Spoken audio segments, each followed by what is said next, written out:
कुछ सुनवाई नहीं बताइए। कोई सुनवाई नहीं हुई हमारी। हमें तो पता था कि हमारी सुनवाई नहीं होगी।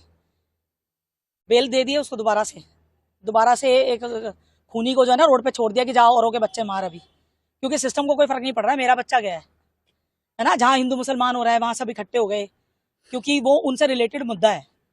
सबके पास टाइम है वहां जाने का, पूरे दिन वहां बैठने का, पूरे दिन वहां पे सब कुछ करने का। पर ये भी देश का ही बच्चा है भाई। मैं जिस कॉन्स्टिट्यूंसी में रहती हूँ मेरे पास आने का टाइम नहीं है। उत्तम नगर सब पहुंचे हुए, सब I can see in the videos कि एवरीबडी इज देयर। मैं उनके घर के पास में रहती हूँ, मेरे पास आने का किसी के पास टाइम नहीं है। मुझे पता था कि बेल मिल जाएगी, क्योंकि ये अनऑफिशियली मेरे पास भी चीजें आ रही हैं कि प्रशासन से मेरे पास क्यों नहीं आया जा रहा, और क्यों मुझे सपोर्ट नहीं करा जा रहा है। उल्टा जो मुझे सपोर्ट कर रहे हैं उनको धमकियां दी जा रही हैं कि अपनी जॉब करनी है तो अपने पद पे रहना है तो देखो ज्यादा बढ़ावा मत दो, और वो कोर्ट में चल रहा है तो हम क्या करें। इस तरह के स्टेटमेंट्स आ रहे हैं मेरे पास। ये तो हादसा था। तो हादसा, अगर क्रिमिनल्स खुले घूम रहे हैं ना, तुम्हारे बच्चों के साथ हादसा कब हो जाएगा जो मेरे लिए ऐसी स्टेटमेंट्स दे रहे हैं कि हादसा था, ठीक है। और अनऑफिशियली मुझे अभी कल और परसों पिछले 2-3 दिन के अंदर ये भी पता चला है कि इसका जो फादर है एक्यूज्ड का, वो प्रशासन के थ्रू अप्रोचेस लगा के कहां पहुंचा है, कौन कौन उसको लेके गया है, और अंदर ही अंदर क्या क्या चल रहा है, मुझे ये सब पता चला है। मुझे सब मालूम चल रहा है। I am getting all updates. But ठीक है, मेरे वो पर्सनल लेवल के सोर्सेज है, मैं जहां से भी जो भी कलेक्ट कर रही हूँ। बट इनको लग रहा है कि मैं अकेली हूँ, ये क्या कर लेगी, थोड़े दिन चिल्लाएगी, चुप हो जाएगी, इसको क्या पता है, इसके पास पैसे नहीं है। I should not be under estimated. अब आगे हम लीगली चैलेंज करेंगे इनको, क्योंकि जज साहब के लिए भी इजी वे आउट यही था कि इजी वे आउट चुना जाए। बिकॉज मैं इस पर अभी कुछ कमेंट नहीं करना चाहती, बट हाँ, जब लेटर ऑन स्टेज पे चीजें होंगी तो surely I will comment on judiciary as expected. Juvenile है, ये है, वो है। सेक्शन 12 याद आ गया इनको। सेक्शन 12 में सारे अगले पिछले जजमेंट याद आ गए। मैं पूछना चाहती हूँ जुडिशियल सिस्टम से, जिन केसेस का रेफरेंस उठाया जाता है उन केसेस के अंदर सर से लेके प्राइवेट पार्ट तक के किसके पार्ट फटे हैं बॉडी के। मैं पूछना चाहती हूँ जुडिशियल सिस्टम से, कौन से बच्चे को 50 फुट हवा में ऊपर उठा के मेरे केस का रेफरेंस कहां से मिला है।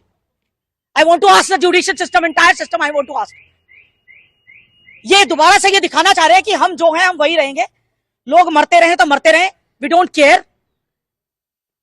ये वही कर रहे हैं जो करेंगे। ये इन्होंने फिर से प्रूव कर दिया कि yes, they are giving me and the entire world, they are giving reasons कि और क्राइम करो, जुवेनाइल के नाम पे और क्राइम करो। जुवेनाइल के नाम पे वो निर्भया वाला आया था, उसको ये पता था कि रोड घुसानी है अंदर, इतना हीनियस क्राइम करना है उसको, ये पता इतना।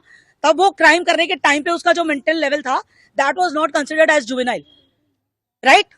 But their actions are not considered. Only the 18 years, only these referrals, only the previous judgments, only this nonsense which has no meaning actually। जिस कानून का कोई मतलब नहीं है, जो हमारे बच्चों को कुचलने के लिए कानून बने हैं, वो कानून फिर से मेरे पे थोपा जा रहा है।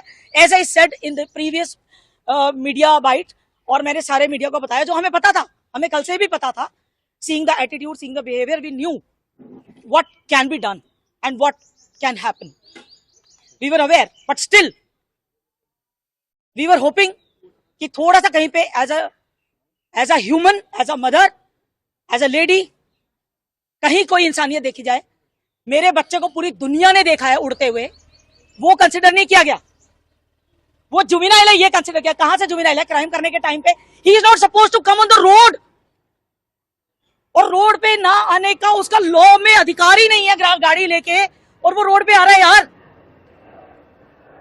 उसका रोड पे आने का अधिकार नहीं है, वो रोड पे भी आया है, वो गलत भी चला रहा है, वो स्पीड भी ओवर क्रॉस कर रहा है, उसके पास लाइसेंस भी नहीं है। इतने सारे फैक्ट्स कम पड़ गए, और एक फैक्ट, सेक्शन 12 एंड जुवेनाइल।